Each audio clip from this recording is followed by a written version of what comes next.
The Compromise of 1850 is a five-bill compromise that helped ease the tensions between the North and the South after their previous issues.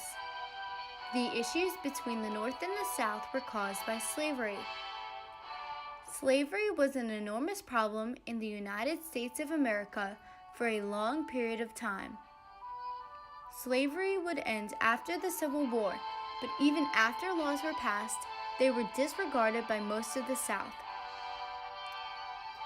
There were two viewpoints on slavery. These viewpoints were anti-slavery and pro-slavery. Abolitionists, supporters of anti-slavery, did not want slavery because they believed it was unconstitutional. Supporters of slavery wanted the practice to expand across the United States. Abolitionists were mostly from the North, and slavery supporters were mostly found in the South. This constant tension about ideas on slavery created sectionalism between the North and the South. The South's economy depended on slavery, so the South wanted to make slavery spread west. More slaves meant more money. The North wanted to abolish slavery, or at least keep it contained and stop it from spreading. Because slavery was a big problem in the United States for a long period of time, there were many things done to stop the evil practice. The Missouri Compromise, a previous attempt to control the tensions between the North and the South, failed, so senators were endeavoring to put another compromise into place. An idea that senators had was to extend the Missouri Compromise line to the Pacific Ocean. Senator Henry Clay introduced the Compromise of 1850. This first draft of the compromise would have revisions similar to the final. Henry Clay's Compromise of 1850 did not please the president, but things took a turn when the president, Zachary Taylor, passed away.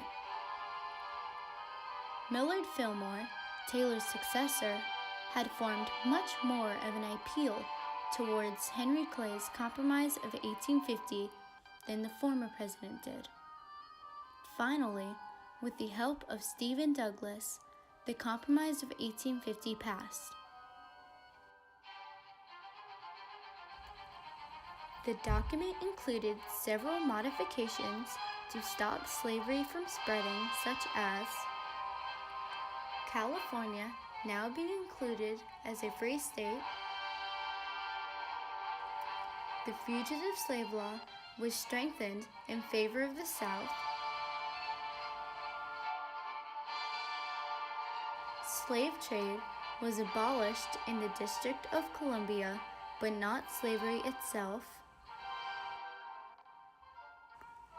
Texas gave up claims to New Mexico in exchange for the government covering their $10,000 war debt.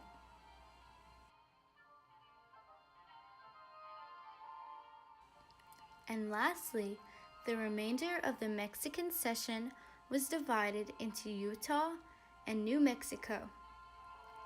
These new states would use popular sovereignty to decide on being a slave state or a free state.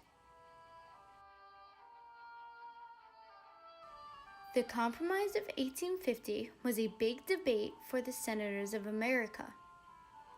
Many people looked to the Senate to defuse the growing crisis. Senator Henry Clay stated, "I owe a paramount allegiance to the whole Union, a subordinate one to my own state." Senators John C. Calhoun and Daniel Webster were in argument for the compromise. Daniel Webster was in favor of the compromise, whereas John C. Calhoun was not. John C. Calhoun was the Vice President of the United States of America, but later stepped down to become the Senator of South Carolina. This gave him a powerful voice to speak with through all of the commotion of the opposing states. John C. Calhoun wrote a 42-page speech but was too late to deliver it at the time. Calhoun had a pro-slavery viewpoint and strongly believed that the two opposing sides should split into separate nations in peace rather than violently try to come back together as one nation. In one of Calhoun's speeches, Calhoun replies to an anti-slavery petition sent to the Senate by anti-slavery ensembles.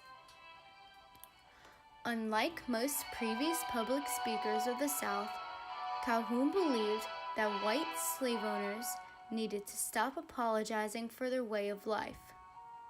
Instead, he led the way in arguing that slavery was indispensable to the peace and happiness of both whites and blacks. He declares that instead of a crime, enslavement is a good, a positive good. This stand and his states' rights ideology distinguished the whole disagreement over slavery until the Civil War. There were many compromises inside the Compromise of 1850. One example of a compromise within the compromise is when California was allowed to become a free state. This benefited the North. Because the addition of California as a free state disturbed the balance of free to slave states, there were no slavery restrictions in Utah or New Mexico. Another compromise was when slave trade was abolished in the District of Columbia. Slave trade being abolished was in favor of the North, and as a compromise for the South, slaveholding was allowed in the District of Columbia. Also, because Texas lost the boundary dispute with New Mexico, as a compromise, Texas received $10,000 from the government to pay off their war debt. Within all these compromises, there was one thing that the South benefited from and the North did not receive a compromise in exchange. This was the Fugitive Slave Law. The Fugitive Slave Law was the main reason the compromise went downhill.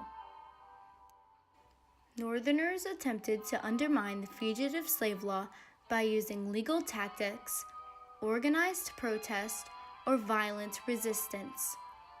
As an end to the protests and resistance, several northern states decided to pass personal liberty acts to counteract the Fugitive Slave Law. Many Southerners took advantage of the Fugitive Slave Law and went to the North, saying that they owned some slaves even though they didn't. The court case would go through, but at the time, judges were paid more to name a freed African American in the North a slave and paid less to name an African American a freedman. The South disregarded the 13th, 14th, and 15th Amendment. These amendments gave rights to African Americans. The Compromise of 1850 granted benefits for both the North and the South. However, Southerners were happier than Northerners were with the compromise. People believed that the compromise was the end to all conflict, but little did these people know that the compromise was only an appeasement. The compromise actually caused more conflict and stronger sectionalism between the North and South.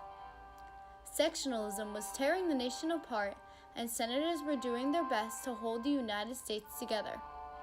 The arguing between the North and the South after the compromise was a main cause of the Civil War.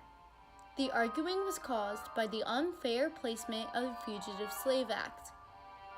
The Compromise of 1850 was an attempt to end the conflict of slavery spreading throughout the North and the newly gained territory in the West.